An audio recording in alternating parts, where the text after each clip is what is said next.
Hello everyone, welcome back to our channel. Korean skin care routine లో rice అనేది ఎంత major role play చేస్తుందో skin care follow అయ్యే ప్రతి ఒక్కరికి తెలిసే ఉంటుంది. ఈ మధ్య కాలంలో రైస్ టోనర్ అనేది బాగా వైరల్ అయింది కాబట్టి నేను కూడా ట్రై చేశాను. సో ఇది ఎలా ప్రిపేర్ చేసుకోవాలి, దీని యూజెస్ ఏంటి, ఎలా స్టోర్ చేసుకోవాలి అనేది ఈ వీడియోలో తెలుసుకుందాం. ఒక బౌల్లో 5 టేబుల్ స్పూన్స్ రైస్ తీసుకోవాలి. దీన్ని 2 to 3 టైమ్స్ బాగా వాష్ చేయాలి. బాగా క్లీన్ చేసిన తర్వాత మళ్ళీ వాటర్ వేసి ఓవర్ నైట్ అంతా సోక్ చేయండి.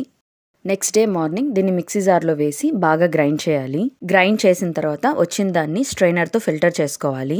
ఫిల్టర్ చేయడానికి మంచి స్ట్రైనర్ని యూజ్ చేయండి, ఎందుకంటే అది మరీ థిక్గా రావడం వల్ల స్ప్రే చేసేటప్పుడు స్ప్రే బాటిల్లో ఉంచి అది రాకపోవచ్చు. ఫిల్టర్ చేసిన తర్వాత లాస్ట్లో ఇలా రైస్ పౌడర్ లాగా థిక్గా ఉంటుందన్నమాట. సో దీన్ని వేస్ట్ చేయాల్సిన అవసరం లేదు. ఇందులో కొంచెం హనీ యాడ్ చేసుకొని స్క్రబ్ లాగా కూడా యూజ్ చేయొచ్చు. టోనర్ రెడీ అయిపోయింది. దీన్ని ఒక స్ప్రే బాటిల్లోకి ట్రాన్స్ఫర్ చేసుకుందాం. ఈ టోనర్ని మార్నింగ్ అండ్ నైట్ యూజ్ చేయొచ్చు. ఇది రూమ్ టెంపరేచర్లో 2 డేసే ఉంటుంది, బట్ రెఫ్రిజిరేటర్లో 1 వీక్ స్టోర్ చేసుకోవచ్చు. ఈ టోనర్ని రెగ్యులర్గా యూజ్ చేయడం వల్ల మీకు పిగ్మెంటేషన్ ఉంటే అది తగ్గడం స్టార్ట్ అవుతుంది. ఇంకా పింపుల్ మార్క్స్ లేదా డార్క్ స్పాట్స్ ఉన్నా కూడా అవి చాలా వరకు ఫేడ్ అవుతాయి.